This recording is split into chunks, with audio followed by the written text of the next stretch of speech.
Hello welcome to our channel. CTET exam 4 days रह गए, 3.5 days रह गए। इसमें आप कैसे क्लियर करेंगे? बहुत से स्टूडेंट जो है तो अभी तक स्टडी पे फोकस ही नहीं किए, या फिर कोई फोकस भी होंगे सो उनको जॉब की वजह से या फिर कुछ प्रॉब्लम्स की वजह से स्टडी नहीं हो पाई है। सो 4 या 3.5 डेज जो रह गए, इसमें आप सीटेट कैसे क्लियर कर सकते हैं वो आज हम इस वीडियो में देखेंगे। जो भी हमारे व्यूअर्स जो नए आए हैं, अगर आपको ये वीडियो अच्छा लगता है तो जरूर लाइक शेयर और सब्सक्राइब कीजिए, जिससे हमें और मोटिवेशन मिलता है नए वीडियोस बनाने के लिए। तो सीटेट एग्जाम आज है, आज मैं जब शूट कर रहा हूँ तो 10 दिसंबर है, हमारा एग्जाम है 14 दिसंबर को। 3.5 डेज ही रह गए। सो बहुत से हमारे जो दोस्त थे जो जॉब करते होंगे, कई टीचिंग जॉब करते होंगे प्राइवेट में, या फिर कोई अभी भी पास आउट हुए, सो उनको इतनी स्टडी नहीं हो पाई होंगी अगर, और उनको क्लियर करना है। सो कुछ डिप्रेस रहते हैं, कुछ स्ट्रेस में रहते हैं, क्योंकि गवर्नमेंट जॉब आने वाली है। हम रहते हैं महाराष्ट्र में TAIT एग्जाम आने वाला है, मे बी फेब और मार्च में आएगा ये। तो उसमें एलिजिबल होने के लिए स्टूडेंट को सीटेट या महा टीईटी पास होना होता है। महा टीईटी एग्जाम हो चुका, बट अगर उसमें किसी का नहीं क्लियर हो रहा है तो उनको सीटेट बहुत जरूरी है क्लियर करना। सो वो कैसे क्लियर करें? 4 डेज ही रह गए, अभी तक आपने थोड़ी सी स्टडी की हो या फिर नहीं हो पाई हो, सो कैसे क्लियर करें आज हम वो वीडियो में देखने वाले हैं। तो सबसे पहले स्टार्ट करते हैं पेपर 1 में। जैसे आपको पता है 5 30 मार्क्स के होते हैं। 30 मार्क्स के 5 सब्जेक्ट होते हैं, जिसमें जो है तो 15 मार्क्स की पेडागोजी होती है।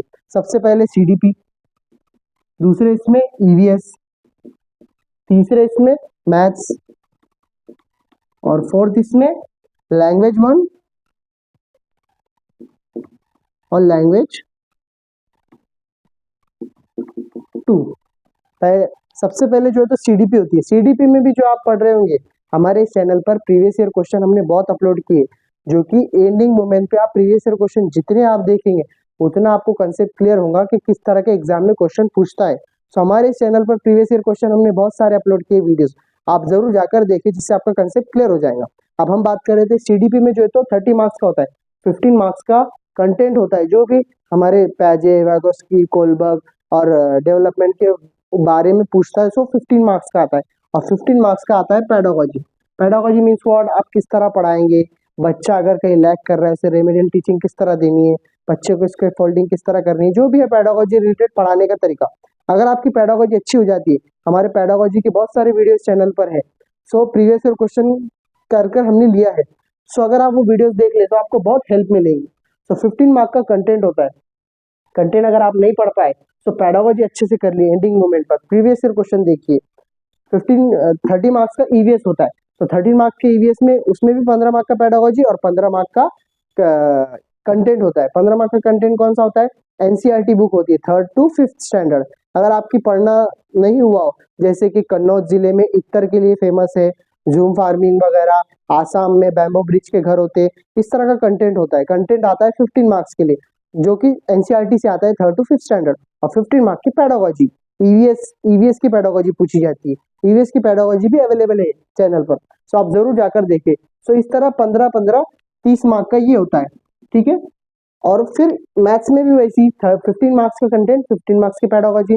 15 मार्क्स के कंटेंट में 3rd to 5th में जो NCERT होती है उसमें पूछा जाता है, बट अगर आपकी NCERT पढ़ना नहीं हुई तो आप पेडागोजी अच्छे से पढ़ लीजिए। 15 मार्क्स की पेडागोजी के बच्चे को मैथ्स आप किस तरह पढ़ाएंगे, बच्चा अगर 2+2 5 कह रहा है, 4 होना चाहिए, तो कहाँ बच्चा लैग कर रहा है, वहां पर आपको 4 ऑप्शन दिए हुए होंगे, तो 4 में से कौन सा मोस्ट अप्रोप्रिएट आंसर होगा उसका, वो आपको टिक करना है। इस तरह की पेडागोजी मैथ्स में होती है। लैंग्वेज 1 लैंग्वेज 2, टोटल 20 लैंग्वेजेस है हमारे जो सीटेट के पेपर में। तो उसमें आपको 2 लैंग्वेज लेनी थी, कोई भी लैंग्वेज ले सकते हैं, मराठी हिंदी, हिंदी इंग्लिश, तमिल तेलुगु, तेलुगु हिंदी, पंजाबी और उर्दू, जो भी लैंग्वेज ले सकते हैं, 2 लैंग्वेज लेनी थी आपको। उसके अंदर जो है तो 15 मार्क्स का उसमें पैसेज होता है। क्या होता है? 15 मार्क का पैसेज। 9 मार्क का पैसेज होता है लैंग्वेज 1 में, और 8 मार्क का पैसेज होता है, और 7 मार्क्स की पोयम होती है। और लैंग्वेज 2 के अंदर वैसी 8 मार्क का पैसेज होता है और 7 मार्क का पैसेज होता है। इसमें डिफरेंट है, आप देखिए लैंग्वेज 1 में पोयम आएंगे, आप कोई भी लैंग्वेज लीजिए, कोई भी लैंग्वेज लीजिए, 8 मार्क्स का पैसेज और 7 मार्क्स की पोयम। लैंग्वेज 1 में कोई भी लैंग्वेज होनी चाहिए, कोई भी रही तो 8 मार्क का पैसेज और 7 मार्क्स की पोयम। और लैंग्वेज 2 में 8 मार्क का पैसेज और 7 मार्क का पैसेज, दोनों में 15-15 मार्क्स जो है तो पैसेज और पोयम पर होते हैं। क्लियर हुआ आपको? और 15 मार्क्स का जो है तो कंटेंट होता है लैंग्वेज के अंदर, वो वही रहता, सिर्फ लैंग्वेज बैरियर रहता। जो आप पेडागोजी पढ़ रहे हैं अदर सब्जेक्ट में, उसकी जैसी पेडागोजी रहती है, पढ़ाने का तरीका कैसा होता है, वो सब जो अदर सब्जेक्ट में पढ़ रहे हैं उस तरह की पेडागोजी होती है। सिर्फ इतना है कि सबकी अपनी अपनी लैंग्वेजेस में दी होती है। तो इस तरह 150 मार्क्स होते हैं, टोटल 150 मार्क्स होते हैं। सो 150 मार्क्स के अंदर आपको जो है तो क्वालिफाई के लिए 90 मार्क्स चाहिए। कितने चाहिए? 90 मार्क्स। जो हमारे नए व्यूवर्स देख रहे हैं उन्हें भी थोड़ा आइडिया हो जाएगा कि 150 मार्क्स में से 90 मार्क्स चाहिए आपको क्वालिफाई। ये क्वालिफाई एग्जाम है, इसमें कोई पास और फेल की बात नहीं होती। अगर आपको 90 से कम मिलते हैं तो आप क्वालिफाई नहीं कर रहे एग्जाम, और अगर आपको 90 या 90 से अबो मिलते हैं, 90 भी मिल गए तो आप क्वालिफाई, या 90 से अबो मिलते हैं तो आप क्वालिफाई एग्जाम है। सो इसके बाद आप सीटेट क्वालिफाई के बाद फिर आप जो भी आप स्टेट में रहते हैं वो स्टेट का जो एंट्रेंस एग्जाम निकलता है जिससे गवर्नमेंट भर्ती होती है तो वो आप दे सकते हैं, या फिर स्टेट एग्जाम। समझो महाराष्ट्र का जो तो महा टीईटी होता है, यूपी का यूपी टीईटी होता है। सो वो एग्जाम पास होना चाहिए, या फिर सेंट्रल का सीटीईटी पास होना चाहिए, तभी आप गवर्नमेंट का एंट्रेंस एग्जाम दे सकते हैं। सो ये क्वालिफाई 90 मार्क्स पे है, और टोटल आपको 150 क्वेश्चन के लिए 150 मिनट दिए हुए होते हैं। मीन्स व्हाट, आपको एक क्वेश्चन के लिए 1 मिनट दिया हुआ होता है, जिसमें आपको वो आंसर आपको पढ़ना भी है और उसमें टिक भी करना है, गोला सर्कल फिल भी करना है। और हाँ, इसमें अब एक ट्रिक की बात करते हैं कि आप 4 दिन में सब्जेक्ट कैसे क्लियर करेंगे। अगर मेरा सजेशन मानो तो पेडागोजी आप अच्छे से कर लो।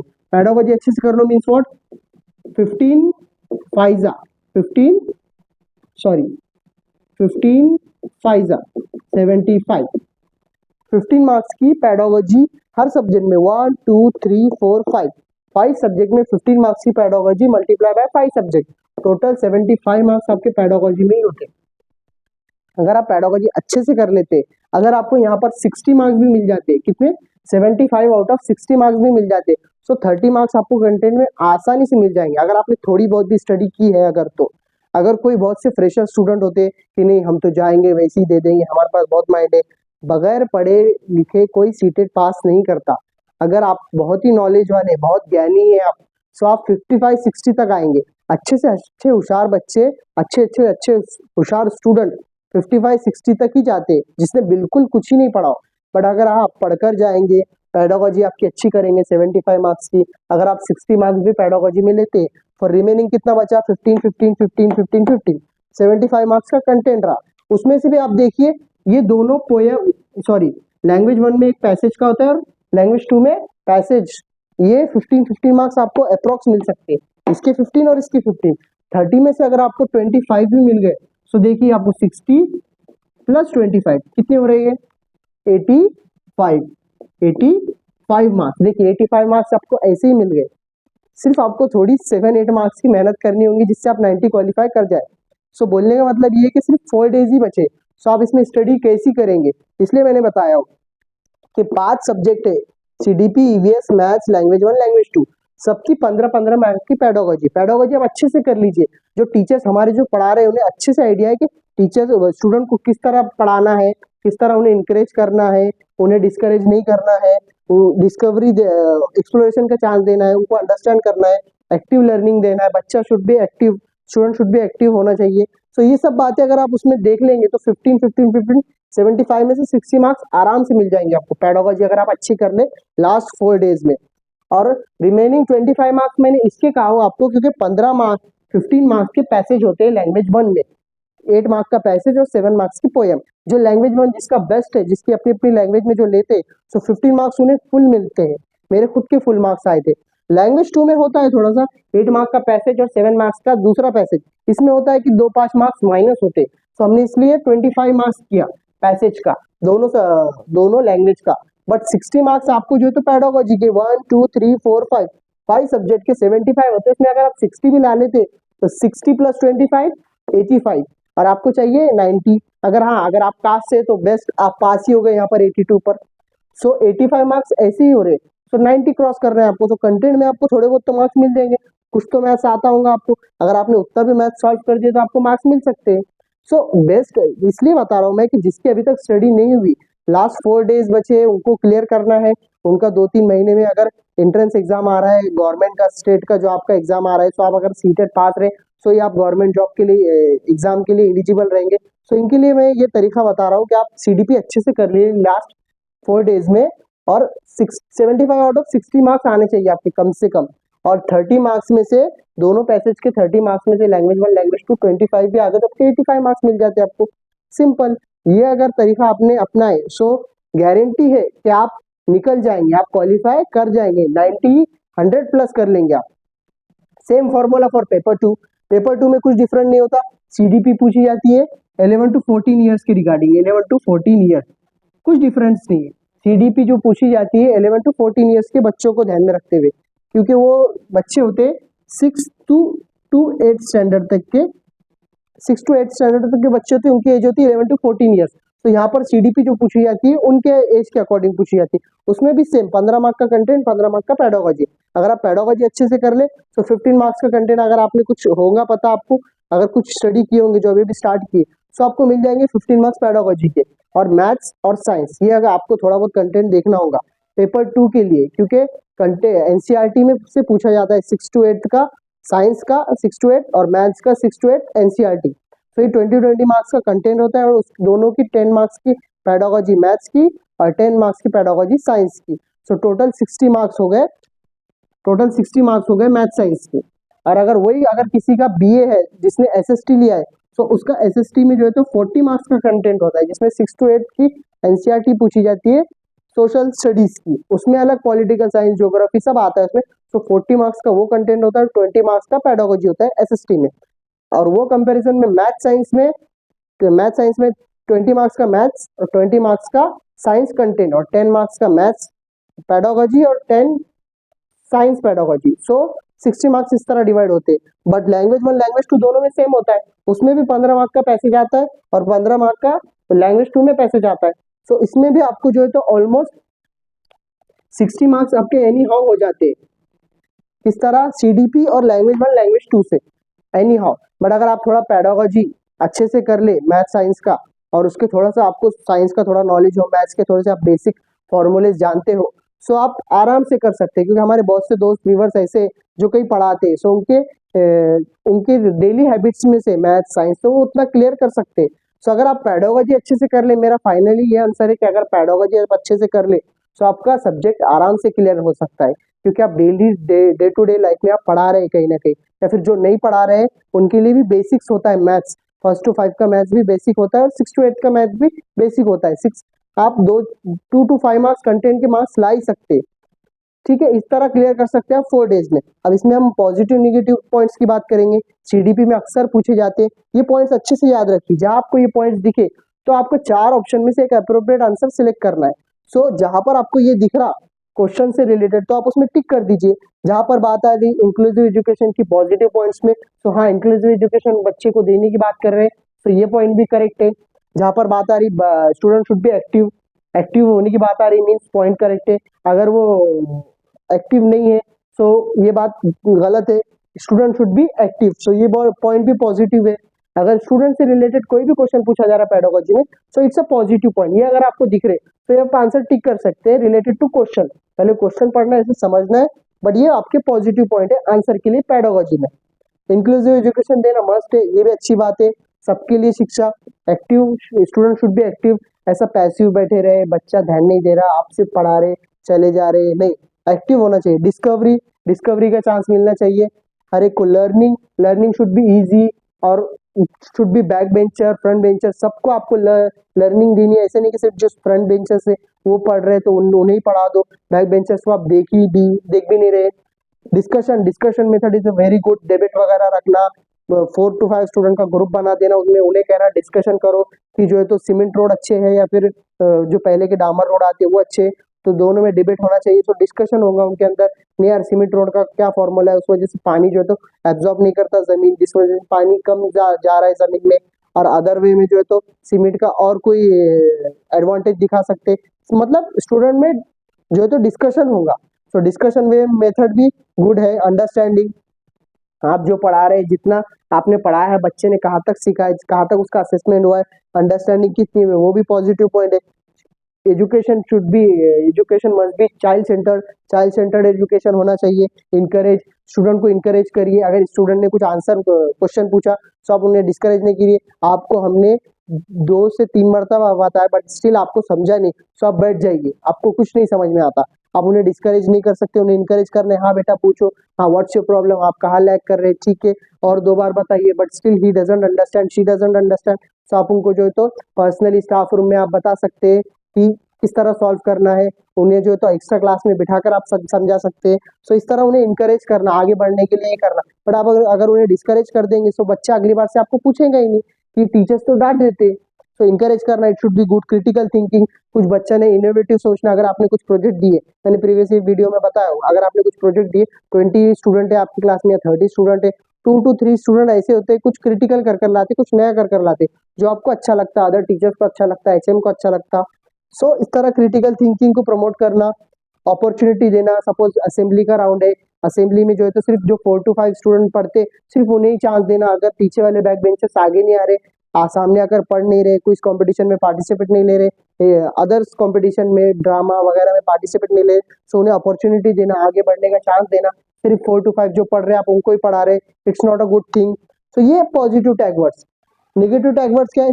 स्टैंडर्डाइज कर देना, आप जो भी पढ़ा रहे स्टैंडर्डाइज करने के, इतने स्टूडेंट को आता है बाकियों को नहीं आएगा, छोड़ देना, स्टैंडर्डाइज कर देना। रिजिड फिक्स रखना, जिस तरह आपने पढ़ाई नहीं, मेरा ही मेथड पसंद आएगा, वो स्टूडेंट को नहीं समझ में आ रहा, उनका प्रॉब्लम, मैं तो बेस्ट पढ़ा रही हूँ, मैं तो बेस्ट पढ़ा रहा हूँ, इट्स नॉट अ थिंग। एक जैसा नहीं रखना टीचिंग, अकॉर्डिंग टू स्टूडेंट आपको चेंज करते रहना होगा। सेग्रीगेशन करना कि टैलेंटेड स्टूडेंट आगे वाले अच्छे से कर लेंगे, बिलो एवरेज वाले एकदम ठीक ठाक नहीं करेंगे, अबो एवरेज वाले कर सकते नहीं। सेग्रीगेशन बिल्कुल नहीं करना, अलग थलग नहीं करना, सबको इक्वली समझना। Passive student should be active, passive की बात आई तो वो निगेटिव पॉइंट है।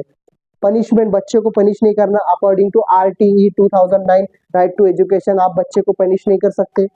रोट मेमोराइजेशन, रोट मेमोराइजेशन को तो प्रमोट ही नहीं करना, जहां पर भी रोट मेमोराइजेशन दिखा सो वो निगेटिव पॉइंट है। अगर आपको पूछा गया कि इसमें से जो है तो निगेटिव पॉइंट कौन सा है, तो रोट मेमोराइजेशन, आप आंसर सेलेक्ट कर सकते। बट अगर आपको पूछा स्टूडेंट को किस तरह का चांस देना चाहिए, अगर आपको वहां पर एक्टिव लर्निंग दिया हुआ रहा तो ये पॉइंट है, रिजिड, सेग्रीगेशन, पैसिव, ये तीनों पॉइंट दिए हुए रहे और एक्टिव दिया हुआ रहा, तो आप कौन सा सिलेक्ट करेंगे?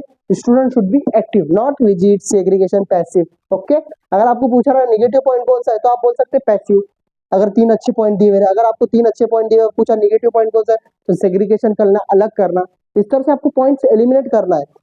रोट मेमोराइजेशन, रोट मेमोराइजेशन को प्रमोट करना ही नहीं है। Rote memorisation means what? आप जो कुछ भी पढ़ा रहे, बच्चा रट कर आ जा रहा है। आजकल क्या होता है, स्टूडेंट सिर्फ 4 to 5 लाइंस अगर आंसर है तो स्टूडेंट क्या करते हैं, उसे रट कर आ जाते हैं, फिर उसको क्लास के अंदर भेजा, एग्जाम में बैठने के बाद फर्स्ट लाइन क्या थी, सेकंड लाइन क्या थी, फिर अपने फ्रेंड्स को आवाजें देते, फर्स्ट लाइन क्या थी, tell me first line, tell me second line, पूछते रहते।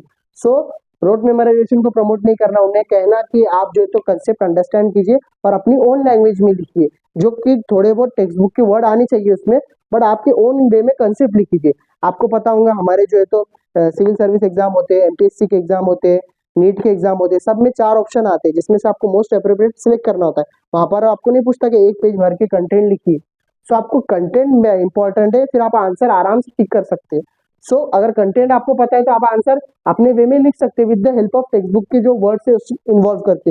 डिस्करेज करना, स्टूडेंट को डिस्करेज करना, यहाँ पर इनकरेज करना, इट्स अ गुड थिंग, बच्चों को आओ इनकरेज करो, सामने आकर पढ़ो, it's a good thing. But अगर डिस्करेज कर रहे हो उनको, नहीं आप कर ही नहीं सकते, आप में हैबिट, आप में गट्स ही नहीं कि आप सामने आकर पढ़े, आप थर-थर कांपने लगते, नहीं, अगर वो कांपने भी लग गए तो आप उन्हें चांस दीजिए। 1 बार कांपेंगे, 2 बार कांपेंगे, 3 बार कांपेंगे, बट 4th टाइम वो अच्छे से पढ़ेंगे। सो इस तरह उन्हें डिस्करेज भी नहीं करना, उन्हें इनकरेज करना सामने आने के लिए। So it's a negative point. Ignore करना, अगर आप कुछ पढ़ा रहे, अगर किसी ने someone student ask you one question, so आप इग्नोर कर दे रहे, ये वेस्ट कर देगा टाइम, इसमें टाइम वेस्ट हो जाएगा, मेरा सिलेबस रह जाएगा, मेरा टाइम हो रहा। टीचर्स ने ये नहीं सोचना चाहिए, उनको खड़े करना चाहिए, आस्क देम कि कहाँ प्रॉब्लम है, अगर कहीं प्रॉब्लम है तो आप उनको पर्सनली वापस से रिपीट करो, अदर स्टूडेंट भी देख लेंगे, जिससे जिससे जो है तो अदर स्टूडेंट को भी और समझ में आ जाएगा। अगर कोई 50% स्टूडेंट को कई पॉइंट्स नहीं समझ में आए, एक की वजह से आप सबको समझा देंगे और उन्हें भी समझ में आ जाएगा। सो इग्नोर करना स्टूडेंट को, it is also not good thing.